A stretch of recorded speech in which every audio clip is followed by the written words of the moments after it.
Je vais évoquer avec vous donc les droits des peuples autochtones et le constitutionnalisme chilien, bilan et perspective après le rejet du projet de constitution chilienne en septembre 2022. Ah.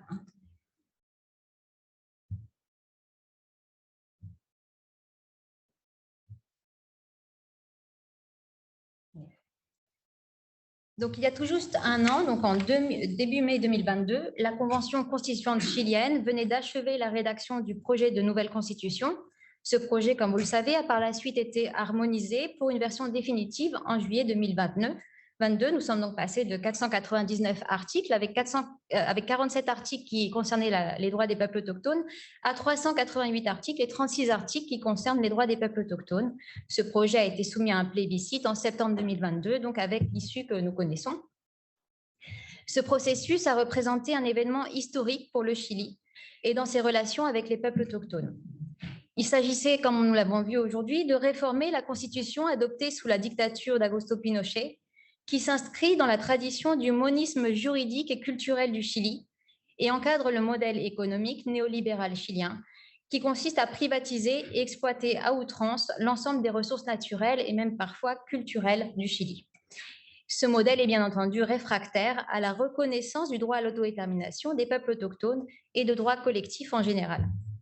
Donc tout d'abord, ce plan, après une petite contextualisation sur les peuples autochtones du Chili et la constitution de 1980, je reviendrai sur le caractère historique, avant de s'interroger sur son caractère avant-gardiste, donc le caractère historique du projet de constitution chilienne depuis une perspective autochtone, pour m'intéresser ensuite à la participation des peuples autochtones à la rédaction de ce projet, pour ensuite analyser la teneur et la portée des droits des peuples autochtones dans le projet constituant et réfléchir avec vous aux perspectives et enjeux de la reconnaissance des droits des peuples autochtones dans le futur projet de constitution.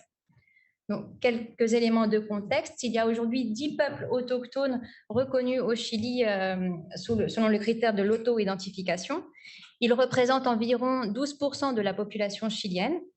Le peuple mapuche, donc vous voyez ce camembert, représentant 80% de la population autochtone au Chili, suivi du peuple Aymara.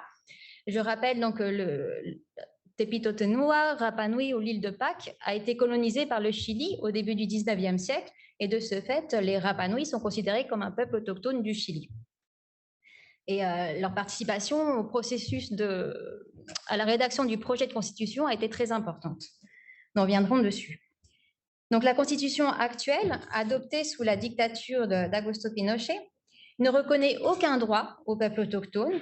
Cette constitution est par ailleurs un obstacle, un frein à la protection des droits des peuples autochtones. Je reviendrai sur cette question beaucoup plus tard. À ce stade, donc pour rappel, cette constitution adoptée sous la dictature comporte un catalogue extrêmement limité de droits fondamentaux. Elle est le reflet également de l'absence de reconnaissance de droits au peuple autochtone, contrairement aux constitutions dites à horizon pluraliste qui ont été adoptées dans toute la région Amérique centrale, Amérique du Sud. À partir des années 80, on parle aujourd'hui de 3 cycles de constitutionnalisme à horizon pluraliste, le dernier correspondant aux constitutions chiliennes et équatoriennes, avec la reconnaissance d'un État plurinational, le droit des nations, nationalités et peuples autochtones et un pluralisme juridique avancé. L'exploitation des ressources naturelles et culturelles affecte l'ensemble des territoires autochtones. Je ne l'ai pas mise, mais il y a une carte qui avait été élaborée pendant la dictature. Et en fait, c'est une carte du Chili. Et à chaque région chilienne correspondait en fait une possibilité d'exploitation des ressources naturelles en général. Donc, selon cette carte, on expliquait qu'on pouvait exploiter les ressources minières au nord, comme ça a été indiqué précédemment, les ressources forestières au sud, où on pouvait mettre en place la salmoniculture, ou encore mettre en place des centrales hydroélectriques. Et à Rapa Nui, là, il ne s'agissait pas de ressources naturelles, mais il a été sous Pinochet, on a en fait requalifié le parc national comme parc national de tourisme. Et donc là, c'était la ressource touristique et culturelle Rapa Nui, parce que leur patrimoine culturel est considéré comme patrimoine de l'humanité. Donc ce sont les ressources du tourisme, les ressources Rapa Nui qui ont été donc appropriées. Et donc, dans ce contexte d'appropriation, donc par des lois, la loi de subvention de l'industrie forestière, le code des eaux, la loi générale d'électricité, le code des mines, la loi de la pêche, toutes ces législations donc en soutien au modèle économique néolibéral chilien, leur mise en œuvre fait qu'en territoire autochtone, cause donc de nombreux conflits territoriaux environnementaux.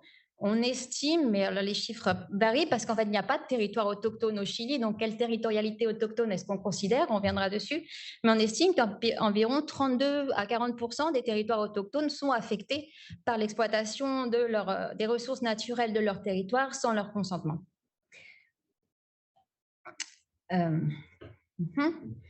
Donc, malgré des stratégies de judiciarisation, donc les peuples autochtones, notamment Mapuche et Aymara au nord, Atacameño, ont été très actifs en fait pour tenter de protéger leur territoire de cette exploitation de leurs ressources, qui sont menacées ou détruites par ces ressources. Les peuples autochtones, avec cette constitution actuelle, ne parviennent plus à protéger les territoires qui correspondent à leur habitat ou territoires ancestraux, mais pas aux terres titularisées quand elles le sont. Pour information, le peuple mapuche possède des titres de propriété individuelle. Et donc, cette propriété titularisée correspond à 5 à 10% de la territorialité ancestrale mapuche. Pour les Rapanui, ils ne détiennent que 13% du territoire de l'île en propriété. Pour ce qui est ensuite le caractère historique du projet de constitution chilienne depuis une perspective autochtone. Tout d'abord, la méconnaissance historique des peuples autochtones et de leurs droits dans le constitutionnalisme chilien.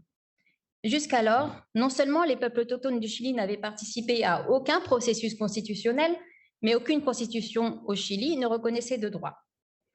Il faut savoir que la dernière assemblée constituante qui s'était interrogée sur la question de savoir si les peuples autochtones pouvaient faire partie de la constitution, si la constitution chilienne pouvait s'appliquer à eux, date du début du 19e siècle. En effet, en 1823 et 1828, les constituants chiliens se sont interrogés sur la possibilité de soumettre les nations autochtones, considérées comme indépendantes, c'était les termes qui étaient utilisés lors des débats de la Convention constituante de l'époque, si est-ce qu'on pouvait les soumettre à la Constitution chilienne.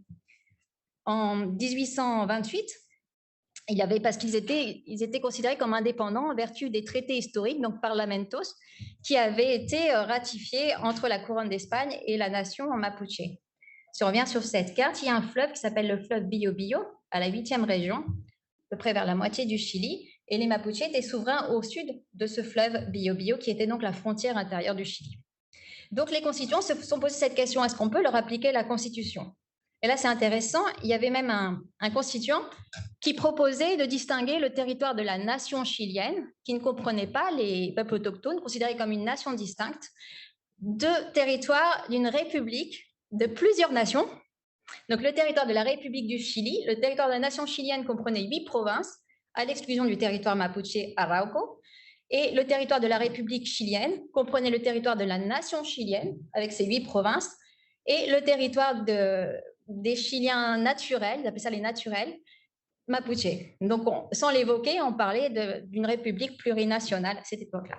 Finalement, il a été conclu que, par rapport aux puissances étrangères, il convenait de fixer les limites du territoire chilien au nord d'Atacama jusqu'au Cap Horn pour justement assurer, sécuriser la souveraineté du Chili sur l'ensemble du territoire chilien, au motif qu'à terme, les territoires autochtones seront incorporés au territoire de la République chilienne et que la Constitution finirait par s'appliquer au peuple autochtone.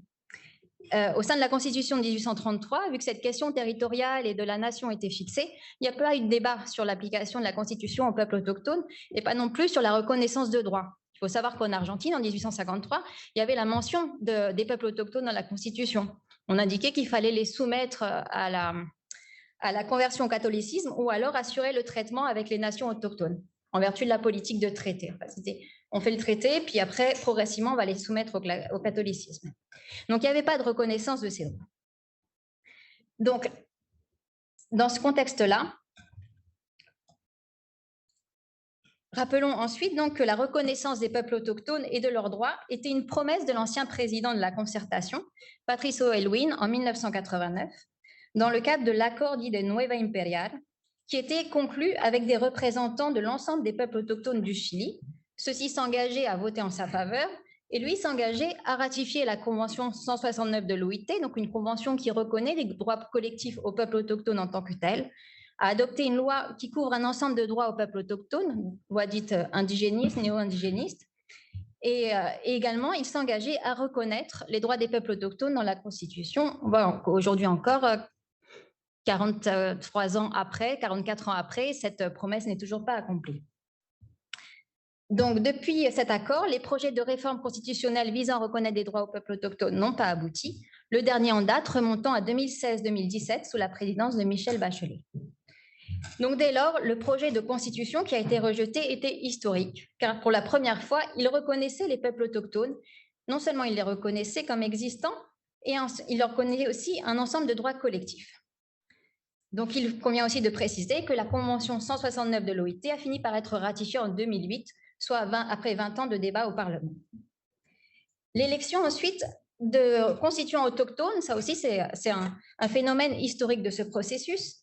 Après, suite à leur mobilisation, les peuples autochtones ont obtenu que sur les 155 membres de la Convention constituante, 17 sièges allaient être réservés aux peuples autochtones en proportion de leur importance démographique. C'est-à-dire qu'il y avait donc 7 sièges réservés aux Mapuche, et 2 sièges pour les Aymara et 1 siège pour chacun des autres 8 peuples. À l'origine, les peuples autochtones voulaient 24 sièges, donc ils n'ont pas obtenu tout le quorum.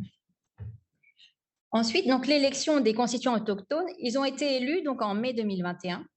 Seules les personnes autochtones inscrites dans un registre d'électeurs autochtones pouvaient voter en leur faveur, donc des non-autochtones ne pouvaient pas voter en faveur d'autochtones dans le cadre des sièges réservés. Et donc, les autochtones, les électeurs autochtones devaient choisir entre un candidat de la liste générale ou l'un des 95 candidats autochtones. La participation à ce vote a été assez faible et variable selon les peuples. Là, on voit un schéma de participation en haut à gauche ou à droite. Et comme l'a rappelé Carolina ce matin, la participation politique des peuples autochtones en général au Chili est extrêmement faible. Il n'y a jamais eu de siège réservé au sein des institutions représentatives. Ce qui est important de souligner par rapport au caractère historique de ce processus, c'est le profil des constituants autochtones qui ont été élus. Si vous voyez la troisième photo, c'est la Machi, donc une autorité spirituelle, chamane, Francisca Linconao. Celle-ci, en fait, a fait l'objet de détention, emprisonnement, mauvais traitement du fait des autorités dans le cadre de conflits territoriaux dans lesquels elle a été impliquée. Nous retrouvons aussi Natividad Yanquileo, juste à côté, donc une femme mapuche, qui se présente comme ça, femme paysanne mapuche, mais elle est aussi avocate. Et elle, son frère, ou même ses frères, ont été et sont prisonniers politiques mapuche, et elle défend les prisonniers politiques mapuche. Si vous vous donnez une idée, en fait, du profil de ces constituants autochtones. Après l'élection des constituants, la Convention constituante a élu comme présidente Elisa Loncón, vous en avez entendu parler, femme mapuche, docteur en linguistique.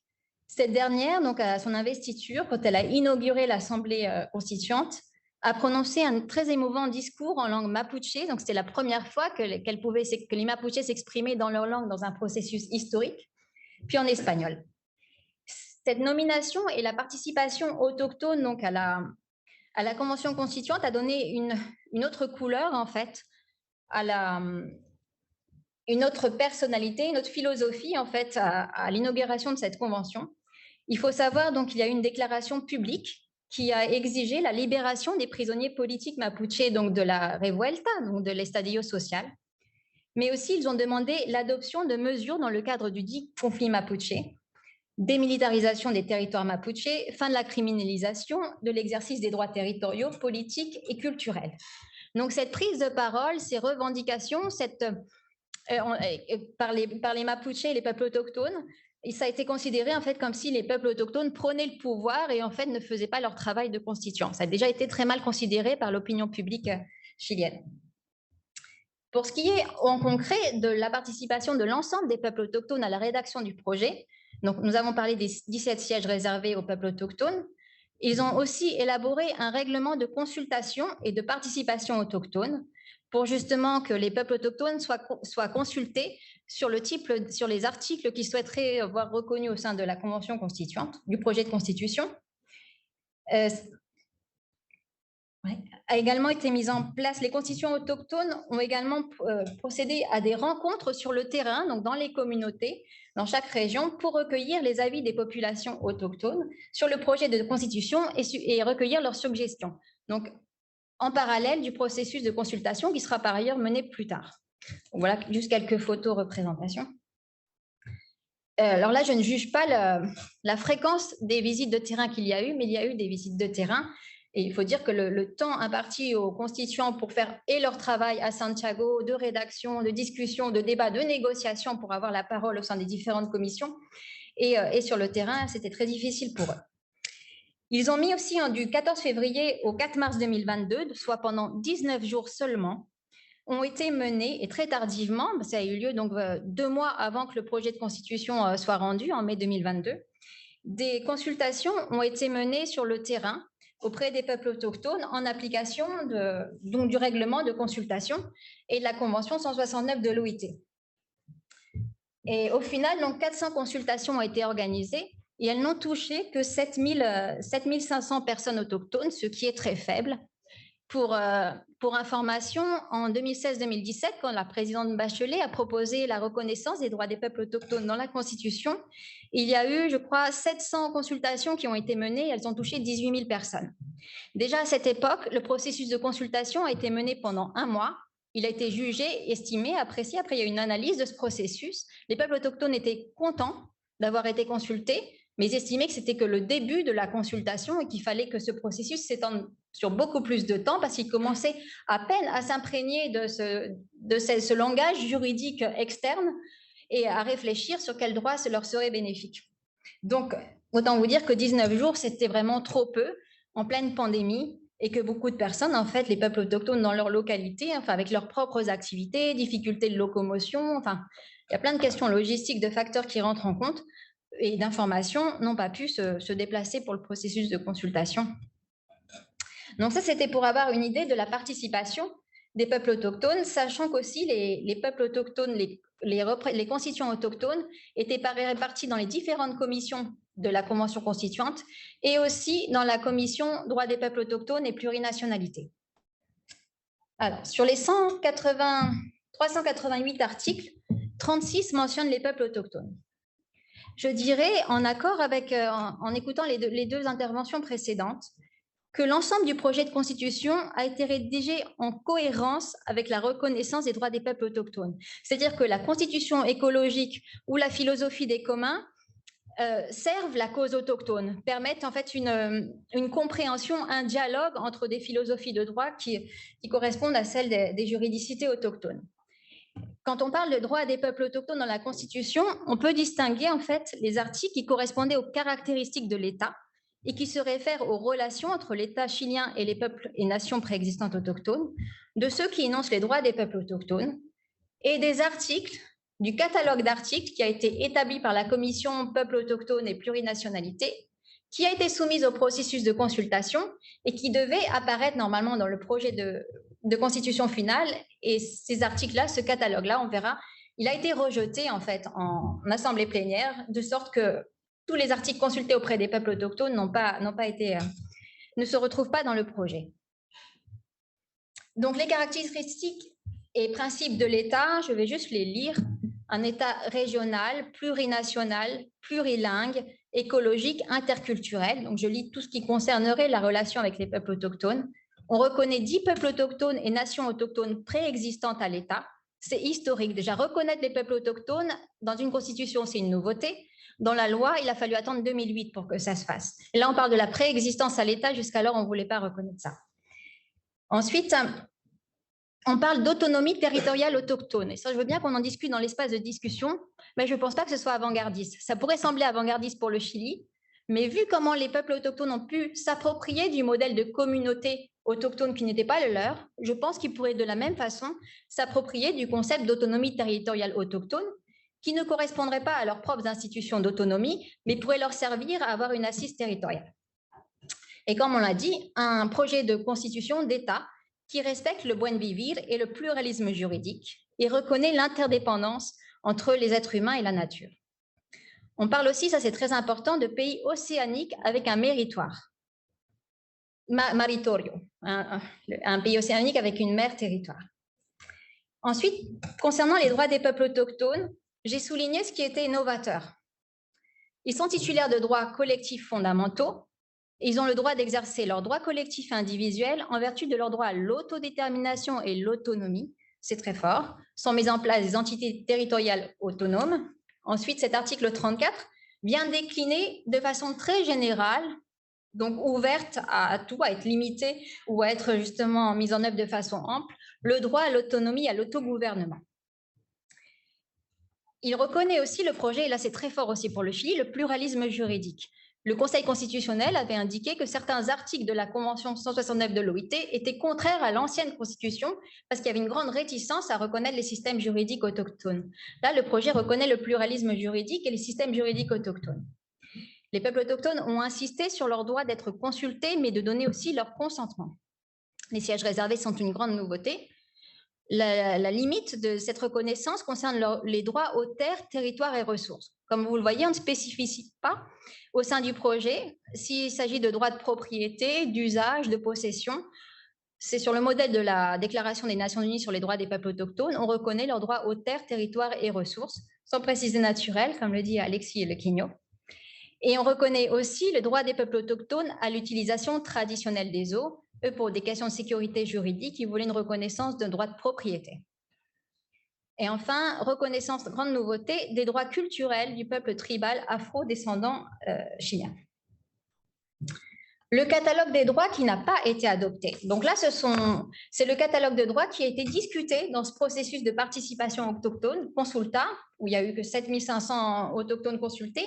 Cependant, il exprimait ce que souhaitent vraiment les peuples autochtones quand on leur demande quel projet d'État et quel projet de droit est-ce que vous souhaitez voir reconnaître. Ils ont été très déçus par l'élimination, en fait, dans le projet de l'interdiction du génocide des peuples autochtones. C'est toujours très difficile de faire adopter la reconnaissance de l'interdiction du génocide. De nombreux articles liés aux terres, territoires et ressources naturelles n'ont pas été adoptés.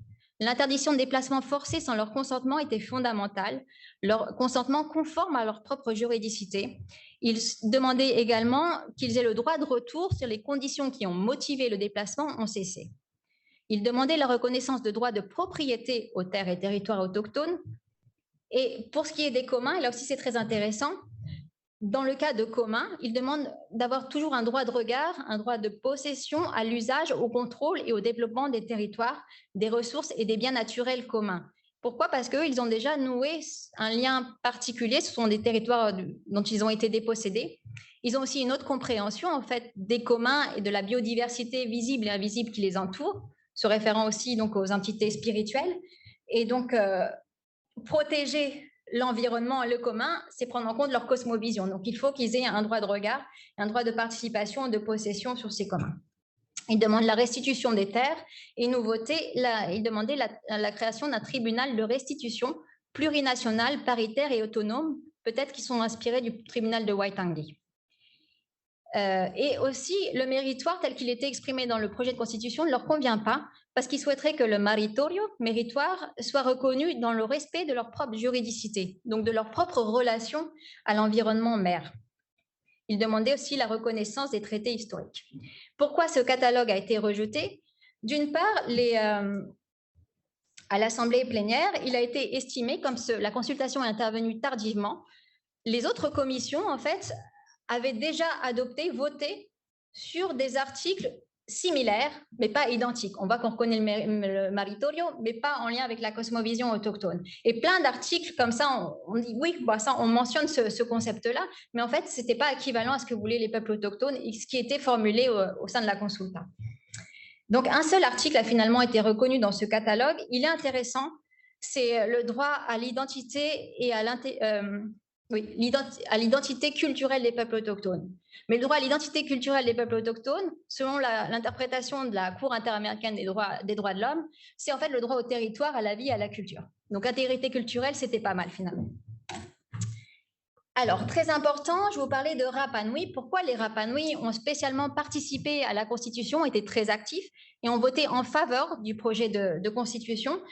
Parce que il y a beaucoup de questions en fait en attente avec l'État chilien. Ils ont obtenu la reconnaissance du territoire spécial de Rapa Nui en 2007 par la Constitution, mais ce territoire est pour l'instant sans statut. Donc pour eux, la reconnaissance d'un nouveau projet de constitution permettait en fait de nourrir ce territoire spécial. Ils indiquent que le territoire spécial va garantir leur droit à l'autodétermination et l'autonomie. Donc ça, c'est très fort. C'était vraiment un grand succès des Rapa Nui.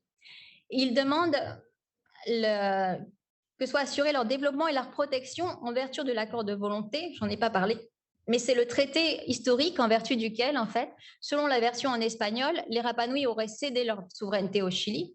Eux ne sont pas d'accord. Ils estiment que selon leur version en tahitien Rapa Nui, ils ont juste demandé la protection à l'État chilien en conservant la propriété de leurs terres et en conservant l'investiture de leurs propres autorités. Donc, il y a un débat. Donc là, on ne sait pas quelle version est prévue dans ce projet d'article. Et ce qui est très intéressant dans cet article, c'est qu'on indique qu'on reconnaît la titularité collective des droits sur le territoire de Rapa Nui. Je vous rappelle, actuellement, on reconnaît que 13% du territoire au Rapa Nui sous forme de titre individuel. Donc, c'était un grand succès des Rapa Nui. Et pour eux, c'était un grand échec, du coup, le rejet de la Constitution. Peut-être moins que pour les autres peuples autochtones. Ils ont particulièrement participé à ce projet. Alors, perspective, donc j'en suis plutôt déjà vers les conclusions. Perspective du futur projet de constitution. Depuis ma perspective peuple autochtone, elle est négative. Je suis évidemment pessimiste. Pourquoi? Parce que dans le cadre du processus constituant de 2023, comme l'a indiqué tout à l'heure Carolina, il y avait donc un acuerdo por Chile qui a été adopté en décembre 2022 et qui posait en fait les bases du futur projet de constitution sur lequel devait travailler la commission d'experts. Donc, c'est-à-dire que ce futur projet de la commission d'experts devait contenir 12 principes de base minimum. Celui qui intéresse les peuples autochtones est celui-ci. La Constitution reconnaît les peuples autochtones comme partie de la nation chilienne qui est une et indivisible. Donc, vous voyez, là, on part de la plurinationalité à l'appartenance à une nation une et indivisible. La Constitution reconnaît les peuples autochtones, elle ne leur reconnaît aucun droit. On dit juste l'État va promouvoir leurs droits et cultures, mais pas nécessairement des droits reconnus dans la Constitution. Peut-être les droits qui sont déjà... L'État va promouvoir les droits qui sont reconnus au sein d'une loi ou d'un règlement. Ça n'apporte rien du tout pour les peuples autochtones actuellement, à part une reconnaissance politique, mais faire partie de la nation chilienne, quand ils ont en mémoire, en fait, ils étaient des nations souveraines, indépendantes, ça va complètement à l'encontre de la réparation qu'ils attendraient d'un nouveau projet de relation avec l'État chilien. Parce que rappelons aussi qu'il y a eu 2 processus de justice transitionnelle manqués avec les peuples autochtones. Un premier qui ne les prenait pas en compte, un autre spécifique qui devait instaurer un nouveau traitement avec les peuples autochtones. Et on voit bien que le nouveau traitement est actuellement nul. Pourquoi? Dans ce nouveau processus en fait constituant, comme on l'a vu, donc une commission de 24 experts va se charger de faire déjà l'architecture du projet de constitution. Par la suite, un conseil constitutionnel composé de 50 membres, la droite est majoritaire parmi les membres élus, va se charger en fait de travailler sur le projet qui est déjà soumis par la commission d'experts. Et s'ils veulent en fait ajouter des articles, cette commission, ce conseil constitutionnel, s'il veut rajouter des articles au projet de constitution, il faut établir une commission mixte avec le comité d'experts. Il n'y a plus d'indépendance, plus de possibilité d'action seule, et il n'y a que 2 constituants autochtones dans ce conseil constitutionnel à majorité de droite. Donc autant vous dire qu'à moins que le comité d'experts veuille de façon historique reconnaître des droits aux peuples autochtones, il n'y aura pas de reconnaissance de droits des peuples autochtones au sein de la future constitution. Et l'actuel projet qui a déjà été établi par le comité d'experts, la commission d'experts, mais qui doit encore être harmonisé en ajoutant quelques propositions de réforme d'articles, reconnaît dans 2 articles de ce projet, donc rendu par la commission, pré-projet rendu par la commission d'experts, 2 articles se réfèrent au peuple autochtone. Et l'article que l'on retrouve, en fait, c'est le principe de base. On nous demande d'adopter un principe de base, donc on va le copier-coller dans notre projet de constitution et ce sera amplement suffisant parce qu'on a rempli la tâche qu'il fallait respecter ce principe. Donc le projet actuel indique la Constitution reconnaît les peuples autochtones comme partie de la nation chilienne, une, indivisible, et l'État va promouvoir leurs droits et culture. En fait, rien de nouveau, on ne sait même pas si c'est les droits des peuples autochtones, c'est leurs droits de ces entités. Donc voilà l'état actuel. enjeux et défis en fait, de la reconnaissance constitutionnelle des droits des peuples autochtones. Pourquoi est-ce qu'il est si important que des droits soient reconnus aux peuples autochtones dans la Constitution? Comme je vous l'indiquais, il y a une abondance de conflits territoriaux, environnementaux en territoire autochtone et une absence totale de protection de leurs droits, de leurs droits fondamentaux à la vie et à l'identité culturelle liées à leur territoire. C'est-à-dire les menaces qui pèsent sur leur territoire ou les destructions de leur territoire ne sont pas protégées parce qu'on ne reconnaît pas de droits territoriaux et on ne reconnaît pas l'interdépendance qu'il y a entre la culture autochtone ou l'identité autochtone et ces territoires dont on considère qu'ils ne sont pas titulaires. Ce constat, en fait, est issu d'une analyse de nombreuses jurisprudences rendues par les cours d'appel régionales et la Cour suprême du Chili, quand elles sont saisies on en a peu parlé au cours de ce colloque, mais du recurso de amparo, donc une action constitutionnelle qui permet de protéger de manière immédiate, de faire cesser de manière immédiate les menaces qui pèsent sur un droit fondamental. Actuellement, quand les peuples autochtones trouvent un droit fondamental menacé, je vais donner un exemple, je ne sais pas si j'ai quelques 2-3 minutes encore. Je pense, oui. Oui, bon, parce que à chaque fois que je donne ces exemples, ça prend un peu plus de temps. Ah. Alors, pas trop longtemps. Non, j'en suis à la fin. Bon, pour essayer d'expliquer clairement. Par exemple, il y avait un cas, c'était une communauté, c'était un cas, il y avait 4 entités, 4 personnes, comment on dit? Entité spirituelle. Autorité, pardon. Il y avait 4 autorités spirituelles mapuche, en fait, donc 2 Lawentutiefe, sont des personnes donc, qui ont la connaissance des plantes médicinales, un machi, donc un chaman, et je crois qu'il y avait un sugumachife, donc c'était la personne qui interprète le machi, donc qui intervient dans les cérémonies. Et ils ont saisi, pour la première fois, c'est une affaire très intéressante, ils ont saisi la cour d'appel de Valdivia, parce que, en fait, il y avait un site sacré qui était habité par une entité spirituelle qui s'appelle Ñemquintuante. Donc, c'était une personne qui s'est personnifiée en une entité maintenant naturelle, invisible, mais que les Mapuches peuvent voir. Et donc, ce Ñemquintuante, en fait, allait être menacé par la destruction donc, des arbres qui l'entouraient.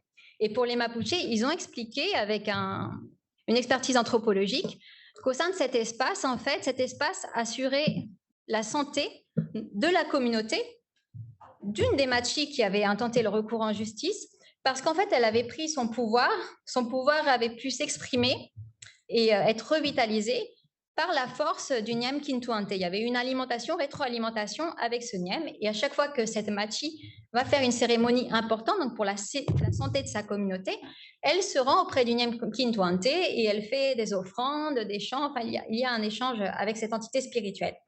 Donc, l'atteinte portée à la vie de cette entité spirituelle portait atteinte, en fait, au droit à la vie de la communauté, à la santé de la communauté, à la santé de la machi et aussi à la santé du territoire. Parce que la machi est la personne qui permet de maintenir l'harmonie des territoires, l'harmonie et la santé des écosystèmes. Donc, c'était fondamental. Ils ont essayé d'expliquer ça en justice. Alors, quel droit fondamental ils allaient invoquer? Ils auraient pu invoquer le droit à la liberté de culte.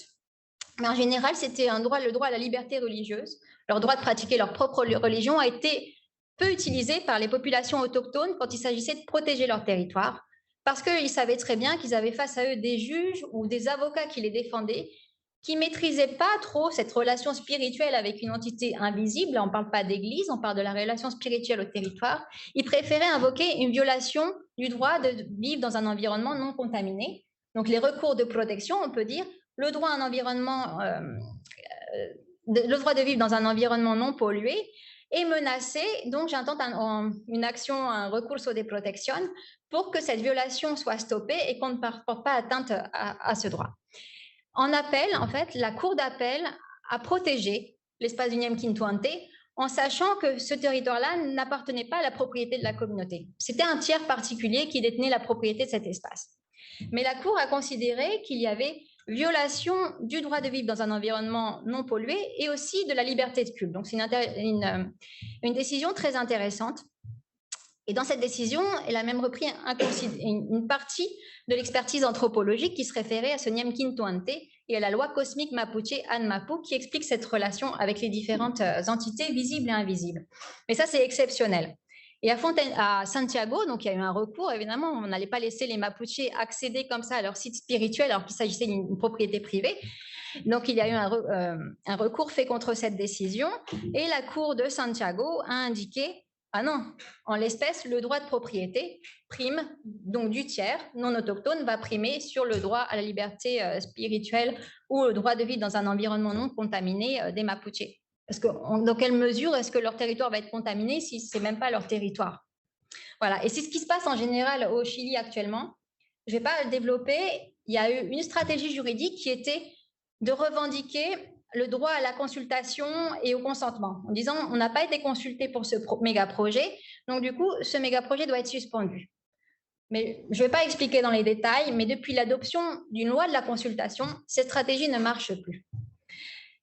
Le fait qu'il y a eu des tribunaux environnementaux, ça a desservi la cause autochtone parce que la Cour suprême du Chili a dit, vu qu'il s'agit, quand elle était saisie d'une question environnementale autochtone, elle disait les tribunaux environnementaux sont là pour s'intéresser à la question autochtone. Donc, il n'y avait plus cette interprétation interculturelle. Enfin, les Mapuches s'en sortaient quand on faisait une interprétation interculturelle des droits fondamentaux. Parce qu'il n'y avait aucun droit dans la Constitution qui les concernait directement. Donc, il fallait faire une interprétation interculturelle. C'était leur chance, donc ils ont pu obtenir auprès de certaines cours d'appel. Mais avec la création des tribunaux environnementaux, on a dit non, on n'est pas compétent, c'est une matière environnementale, autant laisser les tribunaux environnementaux s'en charger, et eux ne font pas d'interprétation interculturelle des droits fondamentaux. Donc tout ça pour vous dire qu'aujourd'hui, avec la constitution actuelle, les territoires autochtones et par ricochet, le droit à la vie et l'identité culturelle des peuples autochtones n'est pas protégé. Donc cette constitution ne protège pas les droits fondamentaux des peuples autochtones, qui est un minimum pour une constitution. Les défis, c'est la culture juridique chilienne qui est réfractaire aux droits collectifs et aux juridicités autochtones. Au Chili, j'étais contente d'entendre Mme Cerda Guzman le dire un jour, parce que je l'évoquais souvent, on recourt encore à une interprétation originaliste des droits fondamentaux, donc leur sens quand ils ont été adoptés, donc sans procéder à une interprétation dynamique, interculturelle, qui leur permettrait de correspondre en fait aux besoins des personnes qui doivent être protégées. Et l'autre défi, c'est la réforme du modèle économique néolibéral chilien. Et je voudrais juste ajouter dans les interventions précédentes, une action qui était très intéressante pour les peuples autochtones, c'est l'action citoyenne, donc qui permettait justement à tout citoyen d'agir pour demander la protection d'un espace, parce qu'au final, c'est ce que veulent les peuples autochtones. Ils ne veulent pas de reconnaissance du droit de propriété, mais si le droit de propriété leur permet de protéger leur espace, c'est ça qu'ils recherchent. Ils cherchent que les entités spirituelles qui assurent l'harmonie des territoires et leur santé soient protégées. S'il y a une action en justice qui permet de solliciter la protection de cet espace, ça leur convient tout à fait. Donc c'est une action très intéressante. Et le fait, là je vous ai cité justement le cas adapté, que la liberté d'entreprendre soit limitée par le droit de la nature, ça leur aurait permis également de gagner ce cas évoqué à Santiago, où on leur a indiqué que la liberté, le droit de propriété, mais parfois on leur invoque aussi la liberté d'exercer des activités économiques, primée sur la spiritualité autochtone. Voilà, en conclusion, puis il y aura sûrement des éléments. Merci beaucoup.